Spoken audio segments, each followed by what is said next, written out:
Hey, Good News family. This is Tana Heineman, the host of our Now What podcast. Our desire is to walk alongside you as we grow together in our understanding of God and His Word. Each week, we get to unpack the message with our pastors as well as everyday people in our church family and help answer the question, now what do I do with what I just heard? We love that you're here with us, and we hope you're challenged and encouraged as together we unpack Sunday's message. Hey, Good News family. So good to see you again this week. It's podcast time. Aren't you so excited? Do you look forward to podcast time? Do you, PR? Yay! Yeah. You do not. Speaking of PR and podcasts, we just launched our newest podcast called Tell Me Your Story, and PR was our first guest. So far, you've got a lot of views already, and we haven't even really started promoting it. Oh, I did not know you were going to be promoting it on this one. Yes. Listen, it's not worth your time. Yes, it is. No. Listen, my takeaway from that podcast is if God can save PR, dang, we're all good. God has got all of us. So it's actually really, really an amazing story. And I hope all of you go and listen to it. And we'll try to drop once a quarter or so. We'll drop another story of just different people's lives and journeys to Jesus and how He's transformed each and every one of us. So we're looking forward to that. And it was a great start with PR. So go find us. Tell Me Your Story is the name of that podcast. What have you been up to? Well, summer is beginning. Baseball season's been going. Yes, we got done with spring season and now summer season, which is longer. So, and there's also a kid getting married, one graduated, and now moving on to college. It's just a lot. It's a lot, isn't it? Driving school started this week. It's just driver's ed or whatever they call it. Yeah. I think we should, when we decide as parents, maybe we should teach this in a parenting class of when you decide you're going to have kids, you need to think through how that's all going to play out. Yeah, but listen, we had them 3 years apart strategically, each one, and it just so happens it still works. It's fun. Matter. We have a wedding too, so we have back-to-back weekends of each other's sons' weddings, and I love it. So exciting. And baseball is going good? Spring went fantastic. Okay. Has Legion started yet? Yeah, it started. It's not started as good as great, but baseball is an up and down sport. So, are you behaving in the stands? That's for another podcast. Next week, Taming the Tongue is what Pastor Jason has. Ooh-wee. I do not want to be on that one. Yeah, you're going to have to listen in light of that sermon and your baseball experience. But I go away from everybody. That's just good. Me and Jesus. But then I get people texting me asking me, why are you over there? Why don't you come over here? Yeah, there were plenty of games where Nate would stand over way on third base or first base line and he's just going to hang out there for a little while. Yeah. And he'd call it, I'm just standing in the shade. Yeah, right, you're standing in the shade. You're losing your ever-loving mind out there is what's happening. Yeah. I love it. Well, all right, let's just jump in. We studied today or this week, James chapter 2, verses 14 to 26. Yeah. Pastor Isaiah started us in chapter 2 last week. And when you were reading this portion on Sunday with your little flair when you read it, and I know why you and I like James so much, is because James has a hint of sarcasm. Oh, yeah. A lot of direct. Yeah. Somewhat outspoken, I think, in his views. Yeah. And he's doing stuff like, what good is that? And good for you. I could totally see the sass when he was writing it, and I would have said and done the same thing. Yeah. You as well. Yeah. I mean, James is a dude that I can follow, for real. Really. When it comes to leadership, I'm like, yeah, James, I like the way you roll. So. Yeah. I would really like to meet him. I think I could hang out and I would just love to hang out. Yeah. Pick his brain, listen to him. And he'd probably call you on some stuff. Even if you think you're doing all right, he'd call you on some stuff and be like, point taken, thank you. I loved how you tied back that this section ties us to James 2 verse 1, which talks about, it says if you have, how does it say it? So brothers and sisters. Yeah. What's that? What good is it if you claim to have faith if you then play favorites? Blah. If you play favorites. And then I was thinking, and I had said this last week too, that James 2:1 also ties back to the end of first chapter, where it's like pure religion is caring for widows and orphans. Yeah. So when you're talking today about, if you have faith, but you're like not even noticing the guy that is hungry and needs a coat, and you'll be like, have a great day, Yep. stay well, but he's starving, then you are doing exactly what he's been saying. I mean, it's several verses of him saying things that all tie together. They're not separate things. They all reveal, I think, a really deeper issue in our hearts. Yeah. He said, when he's saying, like, if you're truly have faith or whatever, and you're following, it's all I read is like, if you're truly religious or consider yourself people of faith, then we should be behaving in certain ways. Right. And I picture them in their Jewish culture trying to kind of come out of that, shaking off a lot of the religion traditions, the law. And then I picture what we do too, but getting kind of caught up in their religious tradition, their religious practices, and then seemingly ignoring the need that is standing right in front of them. Right. And, what James is doing, and I'm glad that you're pointing the end of chapter 1 and beginning of chapter 2 into the text that we just discussed on Sunday. But he is just saying, hey, guys, let's just be good to our fellow brothers and sisters. Let's be good humans. Yeah. And he is bringing it in a way that is like, that you talked about the level of sarcasm and sass or whatever, because he is like, just imagine this, like, no food, no clothing, and you say, well, have a great day and stay warm and be filled, but do nothing, right? Like, that's that level of sarcasm. Like, what good is that? But we do it all the time. Yeah. Which is really difficult to wrap your head around. We do that all the time. We can kind of laugh at it when we're reading it and think, like, yeah, duh. But, so why do we do that? Like, why is it? I mean, because I understand, like, if you have a need that I really can't physically and perhaps, like financially, actually, help you with, then, like, what I need to do is pray. That's the only thing I do. And I mean, we should always pray. But if I cannot physically help you, then that's that. Like, I'm going to pray for you. I'm going to try to encourage you. But then, what if I can help you?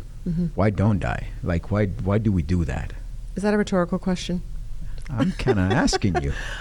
I'm trying to think of reasons. Get your thoughts. Yeah, I think. Well, I'll answer it with asking myself another question. Sometimes I ask myself, why aren't I doing that? And I might say, well, I'm busy. And then if it's busy, what am I busy doing? And then I could sometimes it's accurate. Well, I am busy loving and serving some other people already. Right. So somebody else needs to step into this situation. And other times there's a little bit of a check of like, well, actually what I'm doing is maybe something God didn't ask me to do. And I'm kind of acting like you can't survive without me. So I'm investing in Rafael, so I can't invest over here. So God's like, no, actually, I never asked you to do that. But this one is the one. Yeah. Or it's things that are just not truly kingdom minded or important that keep me from always responding. Right. I don't know. How would you answer that question? Well, that you mentioned something that I think is real. The reality is that you can't help everybody. Like Jesus said, the poor you will have with you always. Right? And so, like, there is that component of like, what is it that I am responsible for, right? And like, so sometimes that's really, really important. I want to bring it to the fact that we have a church community, that we have a good news church. We say we're a family committed to seeing lives changed. Well, then this is a community that if you are in relationship with someone, right? Let's say you're friends, you know each other, perhaps you've done some groups together or served together and you are aware of a need there, then I'll ask the question, do you feel compelled to help in that need if you are able to, right? And then I think that for me at least that's when the Spirit of God is crucial in us being able to hear and understand, do I engage this or not? And sometimes we don't have to pray. Sometimes we don't have to wait for the Lord's leading. Sometimes you just know, and I've known you for a number of years, and I know that you have engaged in some needs that you just done it. And so that is what we're called to do. But there are people that you also have to use wisdom. There are people that is just like, I can't continue to feed you. I can't continue to do this for you because I know that you're perhaps not doing what you need to do. And so that's all of that. And I think that depending on your wiring, so I say, why do we not help at times? For me, for example, sometimes I have the spiritual gift of suspicion, right? It's like, okay, you say you're in need, but really, or you're saying this, you're saying that, but then I see that you're spending X amount of money, on going, because I could see your Instagram, right? And so it's like sometimes you're questioning these things, and you're more, what's the word I'm looking for? Not guarded, but like you could be a little bit more, I'm looking for a specific word and I can't think of it. Suspicious or? No. Okay. Discerning? I don't know where you're going, but. No. Okay. Anyway, it doesn't matter. But the reality is that it could be different reasons. At times we do wait for somebody else to step in and be like, I could, but really, like, I don't want to. And you talked about being busy. I think that sometimes even in serving, whether it's your community, your church, sometimes we think like, I am so busy, I have no time really. But really, are we? And so that's I don't know, that could be a multiple of reasons why we do that. Sometimes it's just, could it be, and I'm asking this question honestly, could it be that we're just lazy? Could it be that we're selfish?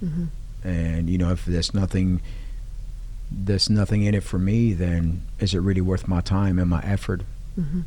Yeah. And my resources. Right. So, which is actually a little bit of what Isaiah said last week about the favoritism thing of sometimes we respond to people because we look at what they can do for us, or what helping them or being a part of what they're doing, how that makes us look, and how it benefits us.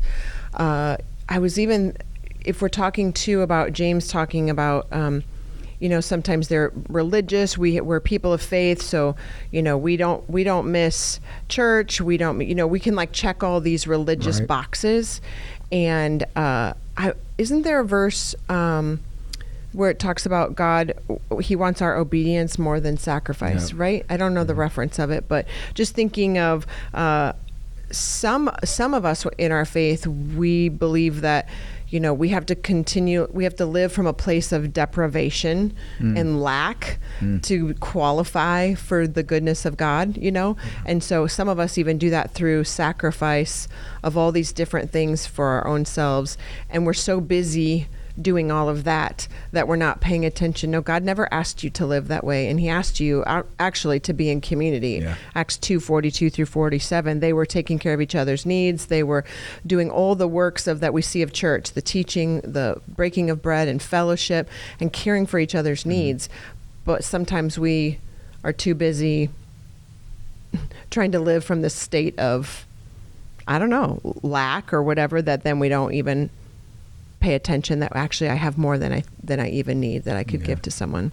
I talked in a circle, but how do you know if I think you kind of hit on a little bit, but I want you to answer it directly. How do you know if you're supposed to be the one that does something? So when you talked about the end of chapter 1 for James, and true religion is taking care of the widows and orphans. So when you look at it from a biblical standpoint, it always ends up being who are the people that are most in need, right? So, if you have a widow, obviously someone who cannot provide for herself, who in their community Obviously, they don't have welfare. They don't have any, sort of government assistance, anything like that. It is the community. So do you have someone like that in your life that you're aware of that you can help? The orphans, it's like, right now, we know that the foster care system in our country is flooded. And so, is that what God is calling you to do? So how do you know? I'll say sometimes we have to pay attention, right? And maybe you're not around people like that ever. Like if you go to a church where you don't know anybody that's in need, or you live in a community that you don't see that need, then is God calling you to meet a need elsewhere? Right? Is it, figuring out, okay, can we become foster parents? That's a big, huge ask, right? Or a big commitment. Or is it, am I supposed to be serving, at a homeless facility, or am I supposed to go and help at a pantry? What am I supposed to do? And sometimes it's not only, sometimes it's not only money that is helpful. There's so many places that need people to volunteer and help out. And whether it's, in our church family or outside of it. And, I know that we have need here. And I know that sometimes it's not a public thing, like public knowledge for that people know those things. But sometimes that's where it begins.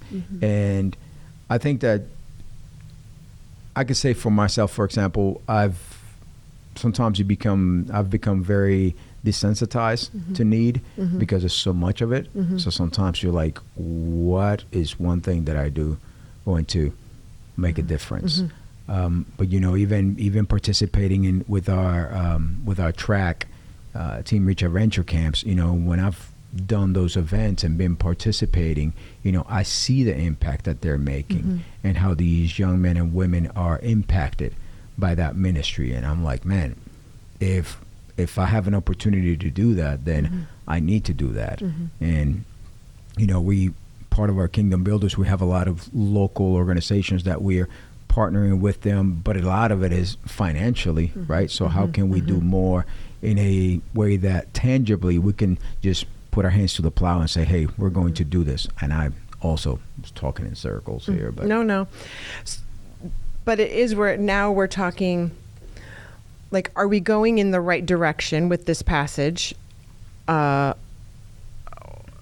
have we pigeonholed it at all? Or do you feel like we're going in the right direction of, I picture people hearing this of, I need to add more things to my list, more things to do. So the doing good deeds, when James is talking about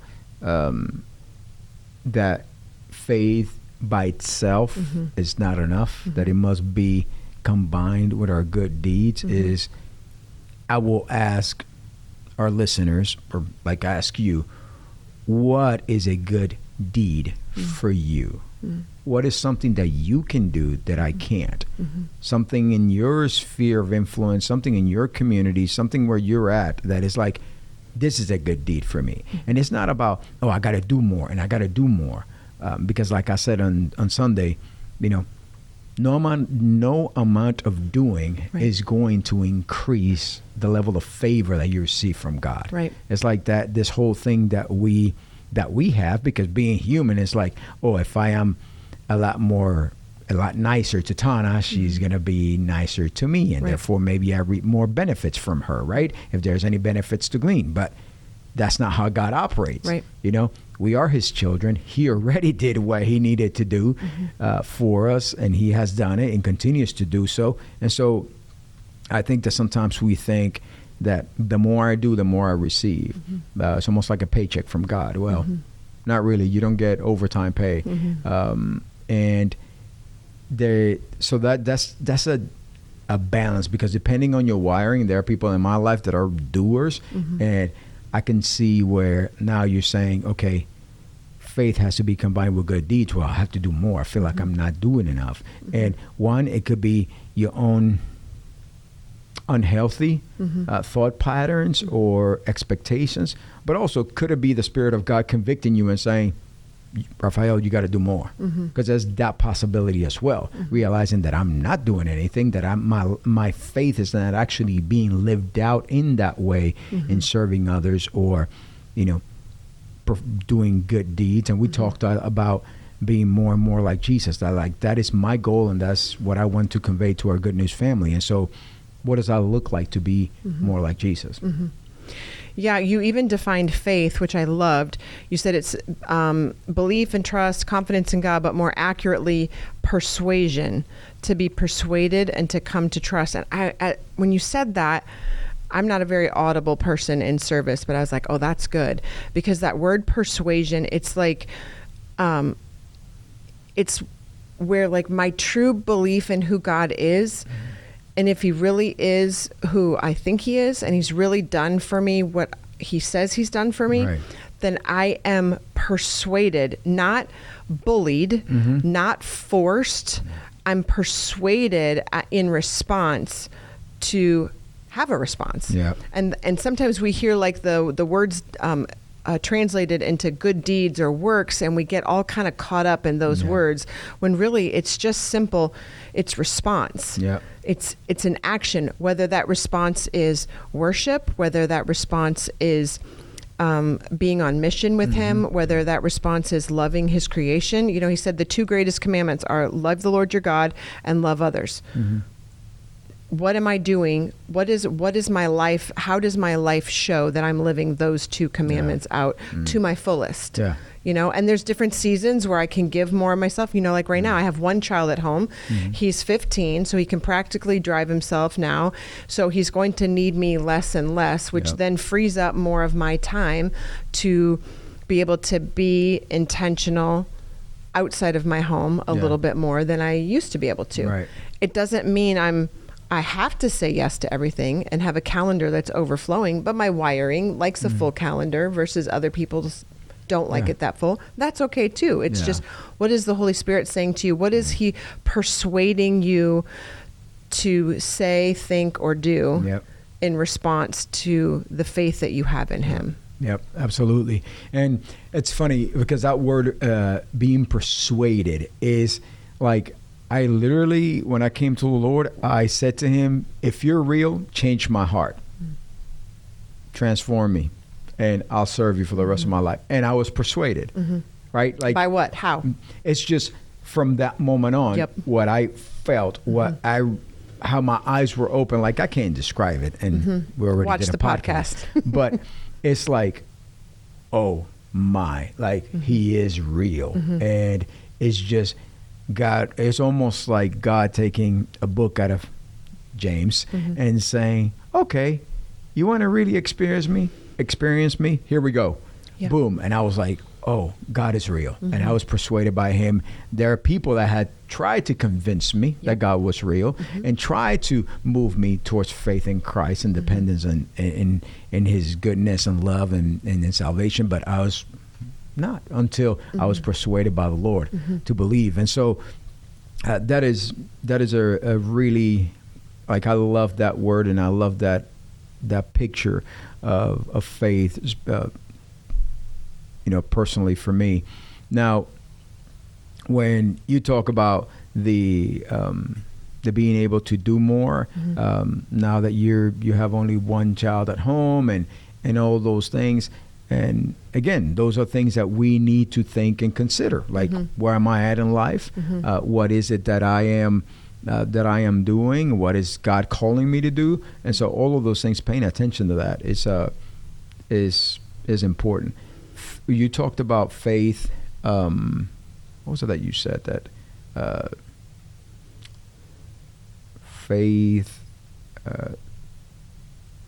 No, it was when you were talking about the religious component, and I know that you were going to get a little bit more into that, because there's the I need to do because it is the religious duty to do.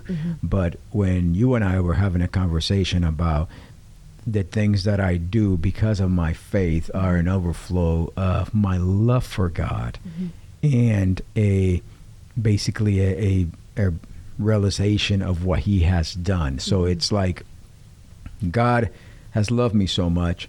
I have faith. He has persuaded me, and he is real. I know who he is, and now I love him. I know he loves me. And then there's some things that I know I must do to be more like Jesus. And again, like this passage in James, when you look at the life of Jesus, how he cared for the people that were, whether they were marginalized or they were in need, and people that just came to him broken, and how he interacted with them, regardless of their social status, regardless of, their ability, if you will, to repay him, quote unquote. Like, that's what we're called to do. And so I feel like James in this passage is calling the believers in the church to do likewise. Oh, now I just had a thought. We're like, this must be a rough time in the afternoon today. And now I lost my thought. I know. Even just the 2 commandments, love God and love others. That's what I wanted to get into. Is that what it was? Yes. Okay, because that's what came to my mind. Like, literally, if I'm loving, if God is working in me to help me love him the way that he deserves to be loved, the second commandment naturally happens. It just outpours, because I can't love God the way that God has called us to love him without loving his people and his creation. Like, I can't do one without the other. Well, but we can, because how can we? Well, because then I would argue that you're not truly falling in love with God. Yes, but you can argue that. Okay. But you know why? People are difficult. They're hard to love. So that commandment. So when you said that, that triggered my memory. Like you said, the first commandment is love God. Love the Lord your God with your mind, soul, and so like. And the second is like it. Love your neighbor as yourself. So like, the first one I can do. Man, I love God. And sometimes for us, the rub. The difficulty comes in love your neighbor as yourself. So one time, because when people say love God and love people, fine, I do that. Now, when you put it in the terms of love your neighbor as yourself, it takes a different meaning. Because when you love someone as you love yourself, assuming you love yourself, so I know that there's there are people that probably struggle with that and don't want to diminish that. But if you love yourself, if you're the type of person that I take care of myself, I want to pamper myself, and I want to feel good, and doesn't even have to be that extreme. It could just be you take good care of yourself. Well, true, but like. But it's okay. But it's you love yourself. Okay. And it's in our culture that's very apparent. True. It's very apparent that people love themselves. We love ourselves. Sure. So the Bible is calling us to do that with others, our neighbors. And who is our neighbor? So we have the picture of when Jesus was asked that question, who is my neighbor? He gave us the story of who? The Good Samaritan. And the Good Samaritan was not perhaps someone in your town whom you really like, that is in your cul-de-sac and that you get along with. The Good Samaritan, the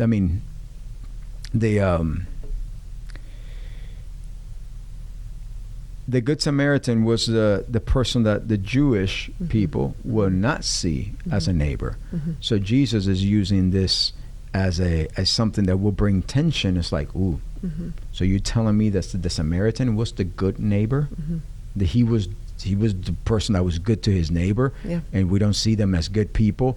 And so when we're talking about love the Lord and love people, that whole love people component, we could say, well, no, if I love God, I'm going to love people. But people are difficult to love. And then that is where the rub comes. And so and sometimes that's what we do. We express our love to God, especially when we come together in an assembly and when we are with other people of faith, we express our love to God, but it becomes really blurry. Then how do I love my neighbor? How do I love people? And your neighbor doesn't necessarily mean Tana, whom I love, and I know that she follows Jesus, or anyone else who it's close to me that I know loves Jesus and comes to church and has their life put together. That's true. That is where the challenge is. It is.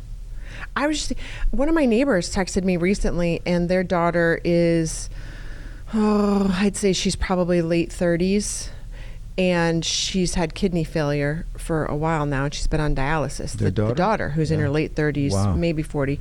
And they just got news that they found a match. Somebody's going to donate a living, healthy kidney. So it's not like somebody passed and donated their kidney. Somebody is living, and they don't get to know. Like, was it a family member that matched that's keeping it a secret? Is a complete stranger that matched that's not, like, they don't know. They don't know. No, they don't know. And I literally, the whole rest of that day, I was like, who just up and gives their kidney away? But we kind of put parameters on, or celebrate ourselves. If I'm doing a really good job, I'm loving these people over here. I'm loving people who come through the doors of our church. Yeah.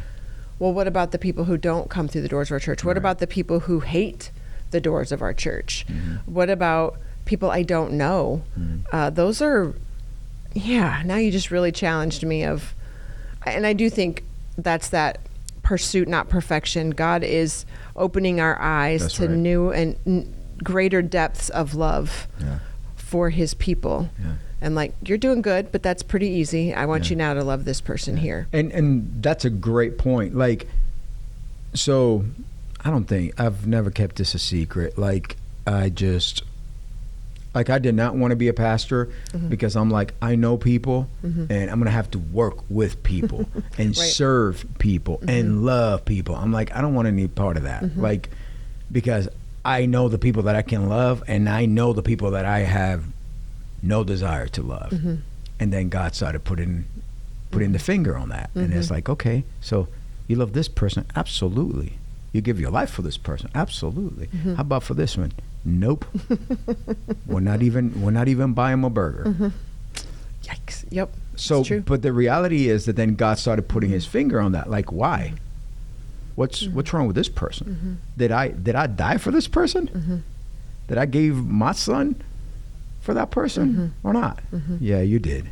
So then what should my response to that be? And again, I think that is a lot more complex than we have actual time here to unpack and even talk through. And I encourage those watching, talk to friends and and others at the church, and perhaps this is a discussion that you can have around the dinner table if you or in your life group if you join do that. One. Yeah, like if you're part of a life group, join the life group, like then, because it's more multifaceted than that. Because when I say to someone, when someone finds out, and you and I were having a conversation a little earlier about like, I talk to people about Jesus. Yeah, I could talk to people about Jesus all day, but what am I doing with my life, and what am I doing for them that displays Jesus? To me, that is like, because again, like if you act like a Pharisee, how are people going to respond to you? They were the ones that, John the Baptist was pretty straightforward with them. Like, brood of vipers. When you have whitewashed tombs, you're just like, this is who you are. And you don't actually follow what you say, what you demand from the people. And so is that who we are? Because that's what Jesus was attacking. And not attacking, but you get what I'm saying. Addressing. And so are we acting that way, or are we acting like Jesus, who, as he said, he came to seek and save which was lost. So like that is hard to do. And you said like there's a growing in that. It's like,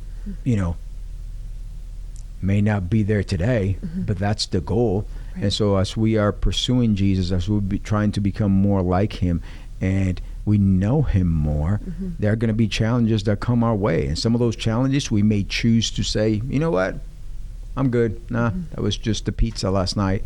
Or we may pay attention and feel, okay, yeah, this is something that God is calling me to do. And I think that for every single one of us is going to be different. But what we do with this faith, and I don't know if we're going to go to Galatians 2:5 or is it 5:6? 5:6. Galatians 5:6. When Paul talks about faith expressing itself through love, like that is the component that when we move into that place when our faith is being expressed through love, people around us are going to be like, wow, why is this person, why are you doing this? Like, why do you love me in this way? Why are you so nice to me? I don't deserve you to be nice to me. Like when we act countercultural in a way of the kingdom, that have the potential of shocking people around us. And so now we're representing Jesus, because that's another component of this whole thing. What we do represents who we say we are and whose we say we are. So another one of Paul's letters that just popped into my mind when you're reading the Galatians 5:6, faith expressing itself in love. I really like to try to determine what love looks like in a situation.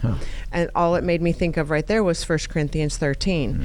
And we can often throw things at a need. I've got a box of clothes I can donate. I'm loving people. I made a meal for somebody.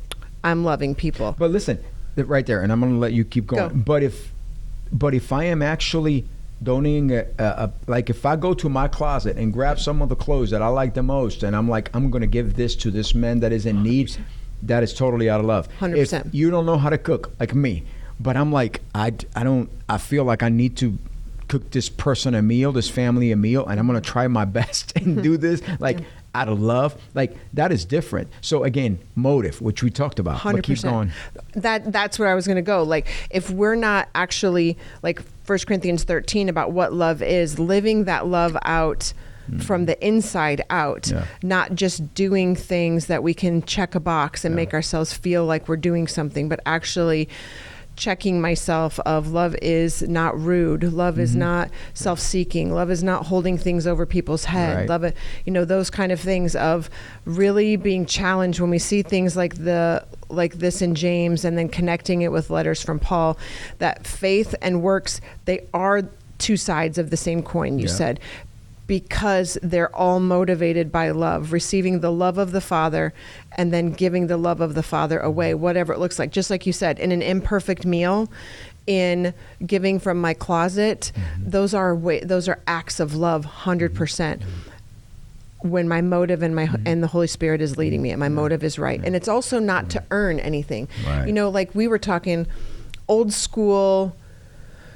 You could say old school Big C church, but I think there's a lot of churches who are still this old school way. I'm going to say old school Good News, which was Glad Tidings. There were seasons when I was here where it felt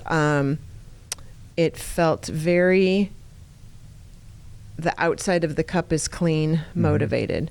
What did you look like on the outside? Then I could assess, oh, you're really a follower of Jesus. You're really full of the Holy Spirit, because it talks about, it's another thing Paul says about oftentimes we're pursuing the gifts of the Spirit. So we can have these loud and we can have these things outside when the inside we're a disaster. Right. So it's getting away from, I don't need to serve around here to prove a point to anybody or earn anything.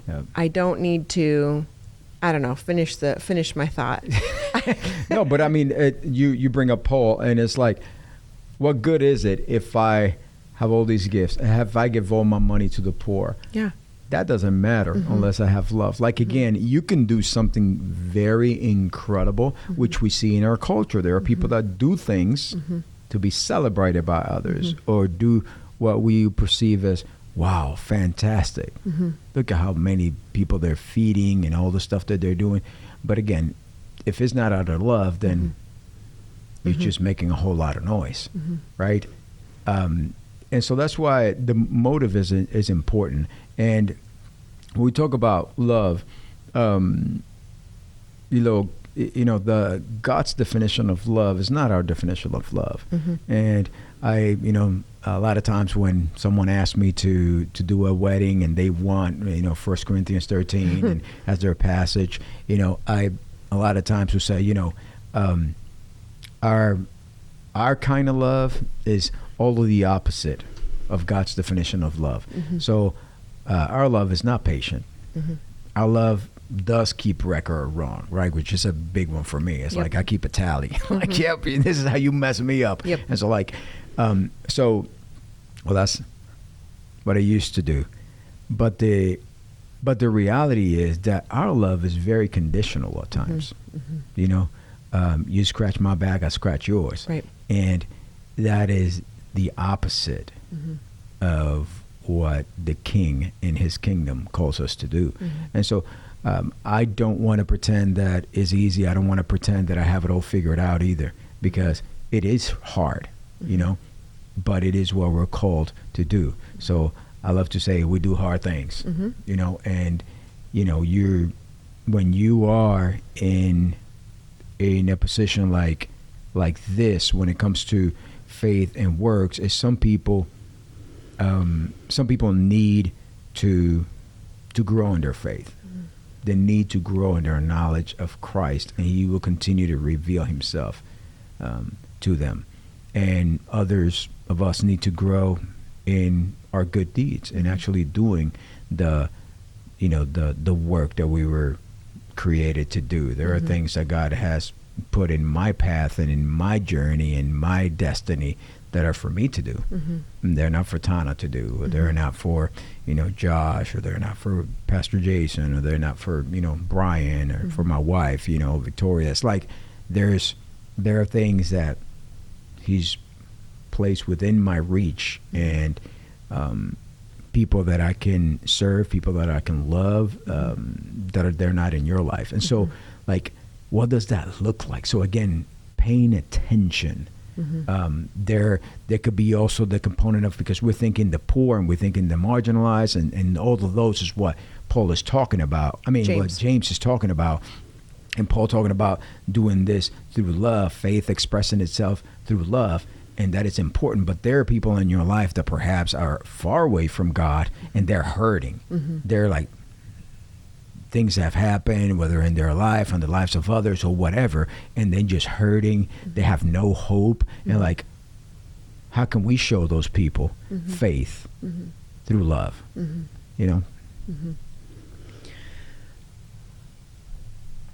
One of the things right towards the end, I think, of first service, you had made a comment about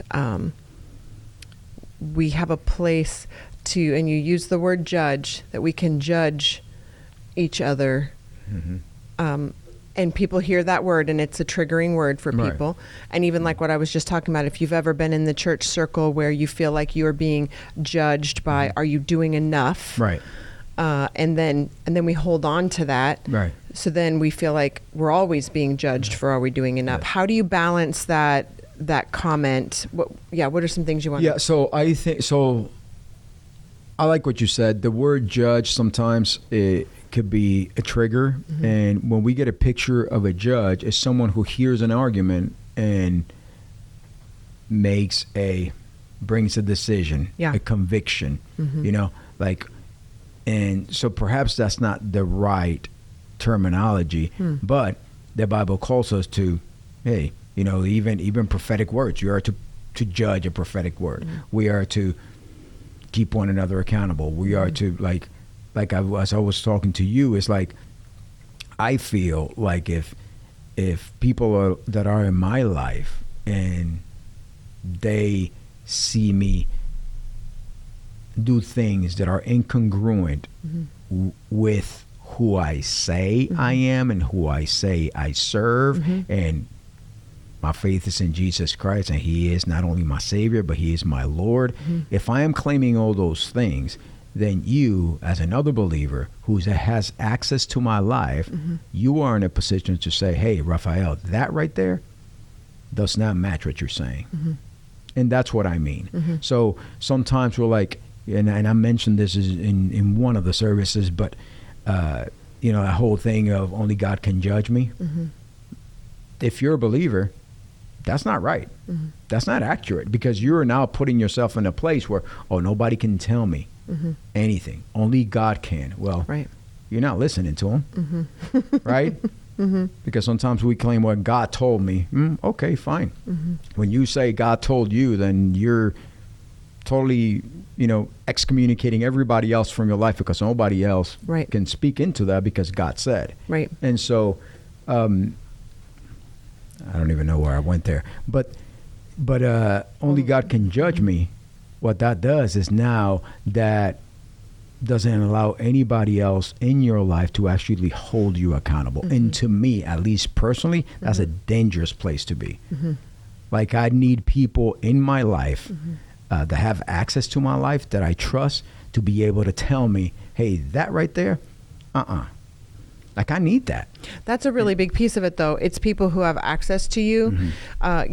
Just somebody coming up out of nowhere and saying, hey, Rafael. Because now that could be very hurtful. Like, if you don't know, right? If you don't know someone and you just come up and you're like, hey, you're acting like such and such, or like, you're like, is there a reason for it that you have no idea? And so not only that, I think that when we come up and we just say, well, you should be doing this and you should be doing that, without the relational component, then what we have done is created a barrier there in that relationship, or perhaps like, cutting the ears of somebody. Like, if there's something, you and I have no relationship, but I have no access to your life, no permission is a better word. Like, if I don't have permission to speak into your life, and I just all of a sudden begin to tell you how messed up you are, I just cut off your ear. I may have some really good things to say that you may learn from and grow from in your faith, but now you're not going to hear me, right? Because you're going to be defensive. It's going to be like, okay, I'm going to put him up, and whenever you try to, I'm going to duck out of the way and punch you back. And so that's what we do. So having permission is important through relationship. And that's what I think you talked about, the Big C Church, or even Glad Tidings, Good News back in the days, Glad Tidings, like some of that attitude of judging was because we wanted to make sure that people are behaving a certain way. So, but we look at the outward appearance, right? And so, like, people that look this way, and if you talk this way, then your life was put together, and I perceive that you are a safe person and a person that's following Jesus, and that you have faith. And so we're good, even though I had no idea what's going on the inside, which is what James actually talks about. He says, how can you show me your faith without the good deeds? Like, I don't know that you have faith just because you tell me you have faith. I don't see it. Yeah. So. People are always talking and saying stuff, but it's what do our actions show? Right. It's the same thing we teach our kids too, or whatever. Speaking of kids, I do love that you said when we were talking offline about even your kids can judge you. Right. And I love that. We're teaching the kids of like, hey, if you're speaking respectfully, you can say what's on your mind. And if you see something, if you recognize something that like, this doesn't line up with what you've been telling us is a value of our home or part of our faith. Right. If you're speaking respectfully, then again, it doesn't cut off my ears and I don't immediately respond defensively. And I can try to hear and evaluate what you're saying and address it. Right. And apologize and address it with the Lord of like, I need to work on this or whatever. Easier said than done, but for sure. It's possible. We're all a work in progress. Yes. So what would you say in response to this? What is something intentionally think, say, do that a person could respond to this message? So where will I intentionally think? What will I intentionally say? What I'm intentionally do? So when it comes to this, I will say that the thinking, so for me, I tend to think something, then I like to verbalize it. Like I said in the message, like I like to say it out loud. It helps me be solid in what I'm thinking. The Bible talks about declaring things, and when you make a declaration, you putting it out there. Now everybody just heard it, and so and I don't mean everybody like I said everybody, but you put it out there, and the Lord knows it, the devil knows it, like it's out there. So and then the doing. So the thinking is, what about what James is saying challenges me? So I would say, what is a challenge? What is something that I feel like, ooh, I don't know how I feel about this. I don't know why this is bothering so much. Or perhaps it's something that you're thinking that really encourages you. Because again, faith and works or good deeds are one coin, two sides of the same coin. That means that some of the people listening, some of you listening, will need to grow in your faith, being persuaded by God. And as we know him more, we get to know him more, is how then from that overflow, as you have said, that's going to pour out into the doing component. So what is it that James is saying that challenges me, encourages me? What am I thinking about this passage? And then what am I going to say to myself? Whether it's like, you know what? I need to have my faith be expressed in love. How am I going to love people? So perhaps that is with my words. Sometimes which I'll be talking about the tongue, but sometimes that's where we need to begin. It's like, be very careful about how I respond, how I react to things. You talked about the kids. If you come up respectfully and tell me what's on your mind, what if they don't come back respectfully? What are you going to say? Right? And so that and then that moves into, what am I going to intentionally do? And the doing component is listening. Perhaps it is a season of I'm going to serve in my church community, whether it's here at Good News or elsewhere. Like, I'm going to serve at the church and give a little bit of my time. Maybe it's not in the church, but maybe it's in my community. I'm going to serve at a food bank or a homeless shelter, or I'm going to volunteer in my community that perhaps is not where the church is located. And what is it that God is calling me to do? Maybe it's a bigger ask. Maybe someone is like, I feel like God has been calling me into foster care, but isn't like, that's so scary and I don't know where to begin. Like, well, talk to somebody. You could definitely reach out to us and put you in contact with some great people. So like, the thinking is important, because that's where everything will begin. You begin to think, and we talked for close to an hour now, and it's like different people are going to have different feelings. So from that feeling, what is it that am I thinking? What am I going to tell myself? What am I going to declare? And then what am I going to do about it? So that's the component that really makes it stick. It's like, if I'm just going to think and say something, but I'm not going to do it, like I said on Sunday about my last competition or run or whatever, it's like, I could tell myself, I'm not walking up these hills, I'm going to run in, but if I don't actually do it, then it's nothing. It's just lip service. Right. So again, there's no fruit. Even thinking, I don't know if I want to use the word more simply, but even I've been in conversation several times with people in the last couple months or whatever, of even just feeling like they're recognizing some needs in their workplace, and they really want to be able to pray for someone, but they're afraid to lose their job. And just thinking like, okay, if that is what the Holy Spirit is stirring in you, then thinking through, when I get that opportunity, I'm going to look for the opportunity. I'm going to ask the Holy Spirit to give me the opportunity, and then I'm going to step out and pray. It doesn't have to be a half an hour long prayer. It doesn't mean you have to like lay hands on and make a big deal, but you could literally stand right next to someone.